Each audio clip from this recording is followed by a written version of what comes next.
రాజా గారికి, గుంటూరు నగర మేయర్ కోరిమూడి రంగుల గారు, శేషబాబు గారు, రేపటి కోసం మేనేజింగ్ డైరెక్టర్ శ్రీకాంత్ గారు, రెడ్ క్యాప్ చైర్మన్ రాజబాబు గారు, ఎడిటర్ శ్రీనివాస్ ప్రసాద్ గారికి, వచ్చిన అందరికీ నమస్కారాలు. ఎస్పెషల్లీ రేపటి కోసం టీంకి అభినందనలు. అందరూ కలిసి ఒక పాజిటివ్ పేపర్ తీసుకొచ్చారు. ఎందుకంటే ఏ వ్యాపారంలో మేనేజ్మెంట్ ఫిలాసఫీ అండి, మేనేజ్మెంట్ ఒక ప్రయారిటీస్.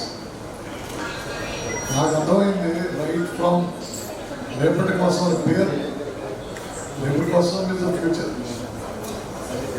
ఎందుకు వచ్చిందంటే ఎస్పెషల్లీ భారతదేశానికి చాలా ముఖ్యం. మనం స్వాతంత్రం వచ్చేటప్పటికి మన తలసరి ఆదాయం బట్టి భారతదేశం అండర్ డెవలప్డ్ కంట్రీ. గత 75 ఏళ్లలో అండర్ డెవలప్ నుంచి డెవలపింగ్ కంట్రీ స్టేటస్కి వచ్చాను.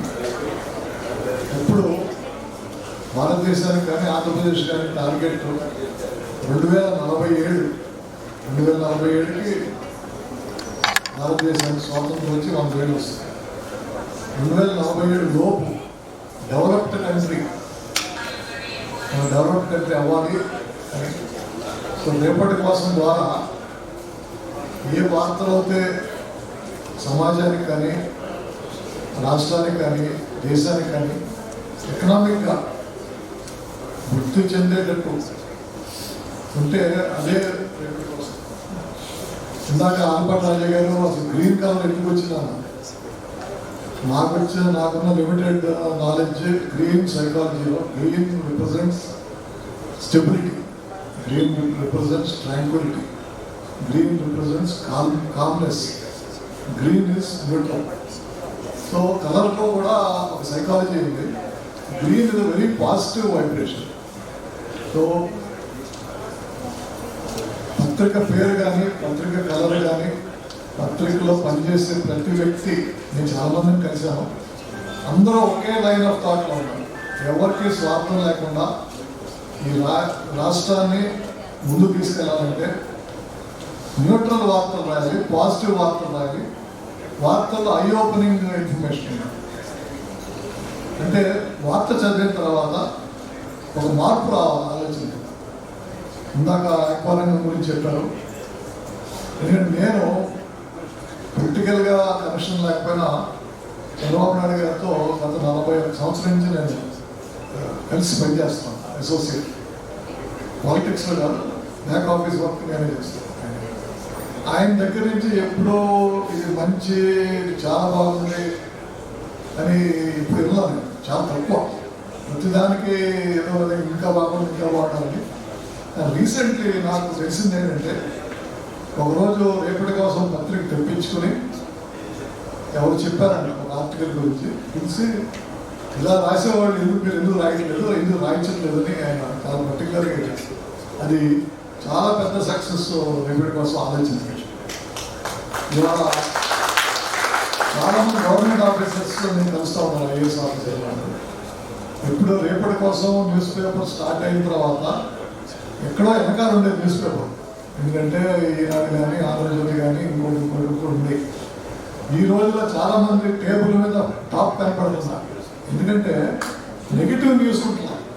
న్యూస్ ఎప్పుడు పాజిటివ్ ఆలోచన వచ్చేటట్టు ఉంటుంది. దానికి కంగ్రాచులేషన్స్ అందరికీ. ఇంకా ముందు ఇంకా బాగా చేయాలని.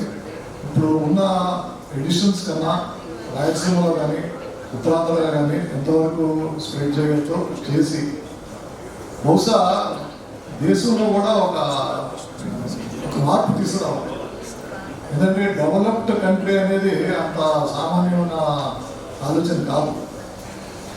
To become a developed country, India should grow at not less than 11%. 11% అంటే వరల్డ్లో ఏ దేశం 11% గ్రో అవ్వట్లేదు year on year GDP growth. India మాత్రం ఒక్క ఎకానమీలో మీ అందరికీ తెలుసు 2022 డిసెంబర్కి 5th లార్జెస్ట్ ఎకానమీ అయింది. అంటే మనకంతా USA, China, Germany, Japan, India 5. ఒక నెల క్రితం ఇండియా నెంబర్ 4 అయింది. అది ఎక్కువ పేపర్లో రాలేదు, నాకు తెలియదు. జపాన్ కన్నా మన ఇండియా ఎకానమీ పెరిగింది. So we are the 4th largest. 2028-29కి 3rd లార్జెస్ట్ అవుతాం. అంటే మన ముందు అమెరికా, చైనా, 3వ దేశం ఇండియా. కానీ తలసరి ఆదాయంలో మనం వెనకబడుతున్నాం. అది రేపటి కోసం లాంటి వార్తల ద్వారా, వార్తాపత్రికల ద్వారా పాజిటివ్గా ఏ విధంగా చేస్తే మనం గ్రో అవుతామో, ఏ విధంగా మనం ముందుకెళ్ళగలుగుతామో అది వెనక ఈ పత్రిక ద్వారా వస్తుందని నేను ఆశిస్తున్నాను. Thank you.